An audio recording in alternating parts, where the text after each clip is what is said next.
बोल। इस वक्त हमारे साथ हैं सितारगंज के पूर्व विधायक किरण मंडल जी। किरण मंडल 2012 के चुनाव में यहाँ पर भाजपा के टिकट पर चुनाव जीते थे, लेकिन उसके बाद उन्होंने भाजपा से इस्तीफा देकर कांग्रेस में शामिल हो गए, जिसके बाद इस सीट से मुख्यमंत्री विजय बहुगुणा चुनाव लड़ रहे हैं। अब उपचुनाव यहाँ पर हो रहा है। आइए मंडल जी से जानते हैं, क्योंकि कई लोगों से हमने यहाँ पर बात की तो कई लोग किरण मंडल जी को कोस रहे थे, तो कई लोग उनका धन्यवाद कर रहे थे कि शायद उनको उनका भूमिधर का हक मिल जाएगा। मंडल जी से इस संबंध में बात करते हैं, उनका क्या कहना है। मंडल जी, आपसे जानना चाहेंगे, कई लोगों से हमने बात की, कई लोग आपको कोसते हुए भी दिखाई दिए और कई लोग आपकी तारीफ भी कर रहे थे। वाकई में मंडल जी ने हमारे लिए एक अच्छा काम किया, क्या कहेंगे। ऐसा है, कोसते हुए जो दिखाई दे रहा है वो भाजपा के छुटभैया नेता है, उसको सहन नहीं हो रहा है, क्योंकि हमारे क्षेत्र में तरक्की हो रही है। और विजय बहुगुणा जी यहाँ पर आने के पश्चात उन्होंने भूमिधरी दिलाई और बंदा का काम देखिए, कम से कम 25-30 मशीन लगी हुई है, ये काम दिखाई दे रहा है। और भाजपा वाले को सहन नहीं हो रहा है, उनके तरफ कोई रुझान नहीं है, कुछ नहीं है, इसलिए ये लोग कोस रहे होंगे। बाकी हमारे यहाँ क्षेत्र के जनता जो है, जनादेश जो है हमारे विजय बहुगुणा जी के तरफ में है, और बहुगुणा जी बहुत भारी मतों के अंतर से जीतेंगे। और जीत ऐसा होगा, मुझे लगता है कि 90 और 10%, यानी 100% पोलिंग में से 10% उनका, 90% हमारा होगा। एक चीज़ मैं कहना चाहूँगा, लोगों का ऐसा मानना, कई लोगों से हमने बात की तो उनका ये कहना था कि क्योंकि मुख्यमंत्री यहाँ से चुनाव लड़ रहे हैं, अगर वो चुनाव जीतते भी हैं तो देहरादून में रहेंगे, यहाँ उतना समय नहीं दे पाएंगे। बाकायदा एक विधायक यहाँ से कोई जीतता है तो शायद यहाँ पर ज़्यादा ध्यान दे पाता उनकी समस्याओं पर। इस पर क्या कहेंगे। भाई देखिए, एक मुख्यमंत्री है, अगर सूरज निकलता है तो सारा जगह फैलता है। मुख्यमंत्री देहरादून से यहाँ देख नहीं सकेंगे क्या? यहाँ उनके प्रभारी लोग रहेंगे, यहाँ उनके जितने कार्यकर्ता लोग रहेंगे, और उसका विधायक प्रभारी जो होते हैं वो भी रहेंगे। और मुख्यमंत्री कहाँ नहीं देख पाते, वो तो हर जगह देखते हैं, हर जगह देखने का। इससे पहले खंडूरी जी ने धूमाकोट से चुनाव लड़ा था, एनडी तिवारी जी ने रामनगर से चुनाव लड़ा था, हमने वहाँ का भी जायजा था। वहाँ की जो तस्वीर है, वहाँ के लोगों का कहना है आज तक नहीं बदली, वैसी की वैसी है। तो क्या कैसे लोगों को भरोसा दिला पाएंगे आप और मुख्यमंत्री की वाकई में यहाँ का विकास होगा, वो जैसी तस्वीर यहाँ पर नहीं दोहराई जाएगी। क्योंकि एनडी तिवारी को विकास पर जरूर कहते हैं लोग, लेकिन उसके बावजूद वहाँ पर विकास नहीं हो पाया। विकास यहाँ पर हो चुकी है, विकास के रास्ते में सारे काम मतलब प्रस्ताव बन चुका है, जियो बन चुका है, भूमिधरी मिल चुके हैं, और 16 करोड़ रुपए बंदा के लिए सैंक्शन हो चुका है। डिग्री कॉलेज इस सत्र में लग रहा है, उसका भी कागजात आ चुका है। बताइए क्या कमी है। पॉलिटेक्निक, ITI, अस्पताल का काम सब कुछ हो चुका है, उसका प्रस्ताव बन चुका है। मैं इसका जानकारी मुझे पूरा है, और जनता इसके आधार पर ही, रुझान के आधार पर ही उनको वोट दे रहे हैं, और अधिक से अधिक वोट दे रहे हैं। माना ऐसी स्थिति निर्मित होती है धूमाकोट और रामनगर की ऐसी, तो उसके बाद आपका क्या स्टैंड रहेगा। असंभव है, ऐसी स्थिति नहीं होगी। जो काम हो चुका है, मैंने कहा 2-4 काम तो हो चुका है। बड़ा बड़ा मुद्दा जो है उसमें से एक बाढ़ का समस्या, एक भूमिधरी की समस्या, डिग्री कॉलेज हो चुका है, और बस अड्डे सितारगंज के। एक चीज़ और जानना चाहूँगा आपसे, सितारगंज के परिप्रेक्ष्य में हम बात करें, मुख्यमंत्री यहाँ पर समय नहीं दे पाते हैं। अब ये कहीं ना कहीं यहाँ के लोगों को ऐसा लगता है शायद मुख्यमंत्री यहाँ से चुनाव लड़ रहे हैं तो वो जीतेंगे। आपको ये लगता है क्या वाकई में मुख्यमंत्री यहाँ अगर जीतते हैं तो मुख्यमंत्री यहाँ से जीत रहे हैं कि कांग्रेस का प्रत्याशी यहाँ से जीत रहा है, अगर ऐसी स्थिति होती है।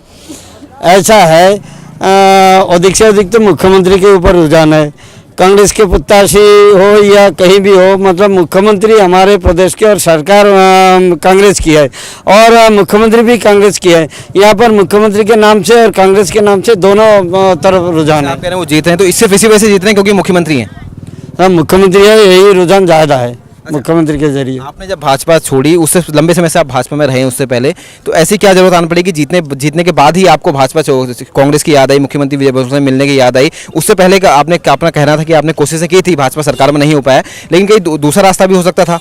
अगर मैं घर से फोटो लाता तो दिखा सकता था कि भाजपा के पीछे मैंने 30 साल रहते हुए कितना दौड़ा।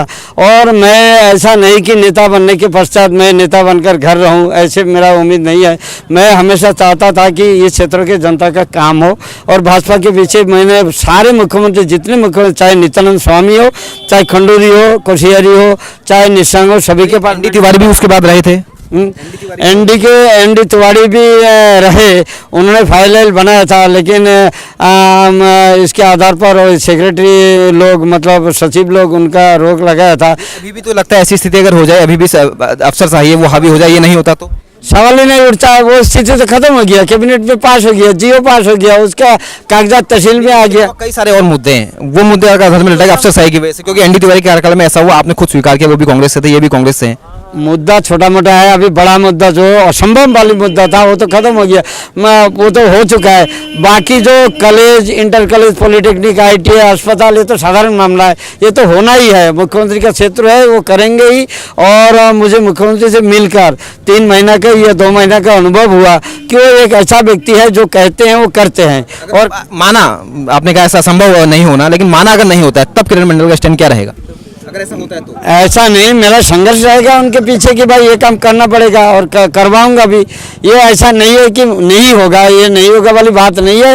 उनसे मेरा संपर्क और जो मेरा आपस में समझौता हुआ, उस समझौते के आधार पर ये हुआ कि हम सीट खाली तब कर सकते हैं हमारे क्षेत्र की तरक्की होगी। तरक्की करके उन्होंने दिखाया और तरक्की होगी भी। और समझौते की बात है, क्या वो समझौता सिर्फ भूमिधरी का था कि और भी कई सारी चीजें उसमें थी, सिर्फ यही था? भूमिधरी थी, विकास के सारा मामला था।